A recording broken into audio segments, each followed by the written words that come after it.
On the Saturday morning of August the 3rd, I just finished a typical 30-hour shift at the hospital with the usual gallbladder surgery. I picked up a McDonald's on the way home, looking forward to eating, getting some sleep, until Sunday morning when I'd have to do all over again. Just after I got home at 10:55 a.m., I received a text message from my chairman of surgery who was out of town. Active shooter, Walmart, unknown number of victims. Honestly, I didn't think much of it. I had an active shooter alert the month earlier, and the SWAT team only brought in one victim at the time. Dr. Susan McLean, my mentor and the trauma surgeon in the hospital, could surely handle this.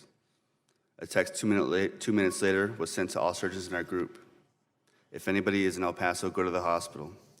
There's an active shooter, and we'll get at least 4 or 5 victims. By the time this text was sent, I would learn later, the shooting was over in just about 20 minutes, and more than 20 people were killed, more than 20 were injured, and countless lives would be changed. I ran red lights and sped to the hospital. I knew that most of these patients would require immediate surgery, and I was trying to coordinate who would be there to help operate. By the time I arrived, each of our 6 trauma bays had patients each needed surgery.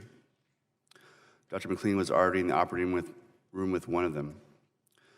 The one that drew my attention was a patient with CPR in progress.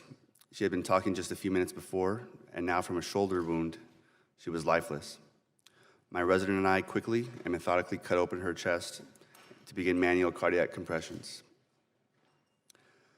3 liters of blood immediately spilled to the floor, and after working for several minutes, I knew our efforts were futile, and I had to pronounce the time of death. Just 10 minutes after I arrived to the hospital, the look of disappointment in my resident's eyes ate at me, but I couldn't process that now. We had more to do. I'm not a military surgeon, but what I saw looked like a war zone. Small gunshot wounds in the legs amounted to huge areas of cavitation and exit wounds larger than a grapefruit. I'd never seen anything like this before. How could a firearm create this type of destruction? The next woman I treated was calmer than the rest. She had a third of her pelvis shattered into dozens of pieces. Multiple holes in her large and small intestine were too extensive to be repaired.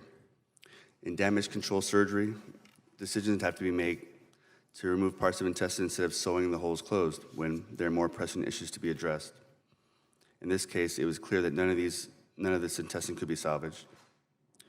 We packed with temporary dressing when she was stabilized and planned to return to surgery in a day or two to reassess for any missed injuries.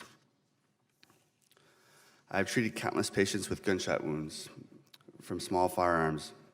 In those cases, sometimes it's even difficult to find the holes because of how small they are and the clean-cut appearance that it looks like a pencil made them.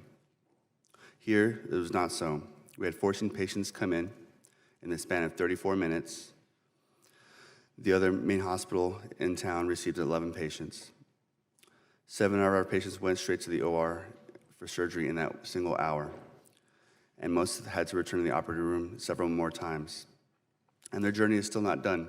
In the next few months, temporary colostomies, multiple orthopedic types of procedures will have to be reperformed and reversed and closed.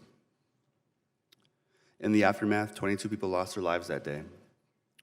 We did save 13 out of the 14 patients that arrived to us, but that first patient haunts me every night. I wish I could have done more, and I blame myself for her death. I saw her autopsy recently to try and get some closure. She was protecting her child, and so she was actually shot in the back and through her shoulder. She had a hole the size of a baseball at the top of her lung. Her subclavian vessels were essentially non-existent. If this injury had been caused by a smaller firearm, she may have had a chance at survival, but there is absolutely nothing I could do to fix that kind of devastating injury. I hope that she died knowing that she protected her child from the same fate. Thank you, Chairman.